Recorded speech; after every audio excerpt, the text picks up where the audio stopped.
Hello, everyone. Let's dive into today's transfer. Here's your idea in Spanish. Let's work on bringing it into English.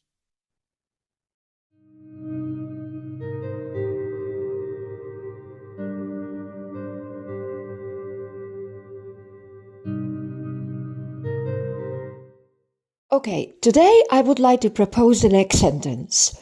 Pude evitar andar hasta la puerta.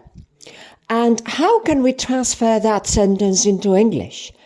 A possibility would be, I managed to avoid walking up to the door. So what is it that we have to bear in mind before transferring the sentence into English? There are three main points that we should bear in mind before doing so. In the first place, we have to bear in mind that could can only be used for past abilities or with verbs of perception.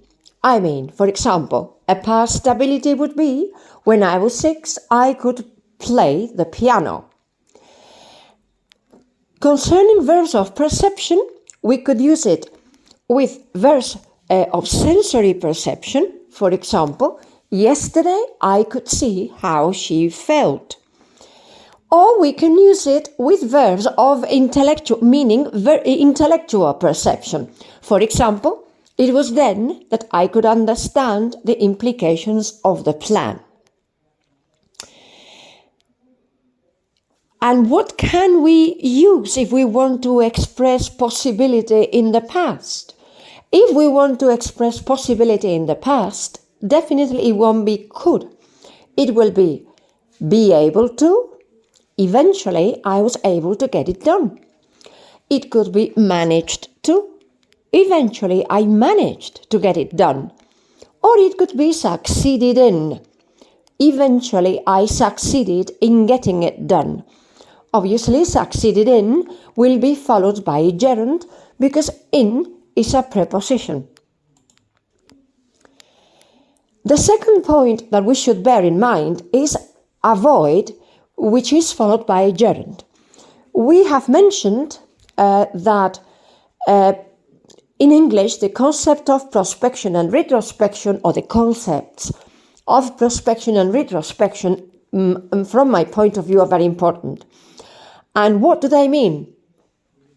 What they mean is that at different levels, when there are two actions which are related, especially when one is submitted to the other, regardless of the time wherein, we tend to leap forwards or backwards.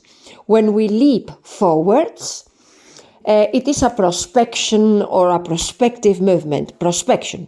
And when we leap backwards, it is what I call it retrospection. One of the aspects or levels at which this happens is with verb patterns. We have subject, verb, and complement, and the relationship between the verb and the complement, when they are two actions, is that the complement is submitted to the verb. So regardless of the time and of the tense the verb might have, the leap, the jump, will always be the same. I mean, if I say, remember to close the door, the relationship between closing the door and remember, when I am reminding someone to do something, will always be the same. If I remember, I will close the door. If I don't remember, I will not close the door. So remember, in this case, in this context, is followed by infinitive. If I say, I remember closing the door, that means that what I remember is something that I did before. First, I closed the door, and now I remember doing that or having done that. This is a retrospective jump or leap, as I usually say, and this means that remember would be followed by gerund. This is a trend because it does not happen 100% of the times. For example, now with avoid. It might seem that avoid is a prospective verb because if you avoid something, it won't happen. But avoid is one of the exceptions of this trend. I mean, avoid is followed by gerund. That's why we said, I managed to avoid walking.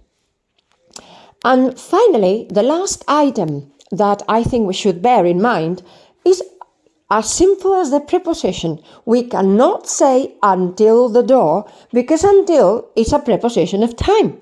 We can say until we reach the door or until we get to the door, okay? That would be a clause, a time clause maybe.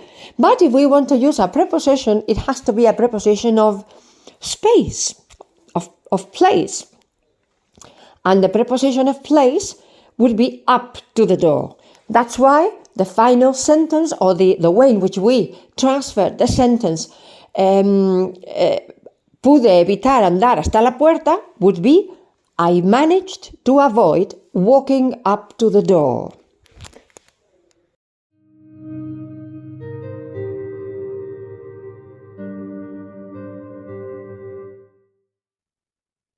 Great job, everyone. You have successfully transferred the idea into English. Keep practicing, and I'll see you in the next one.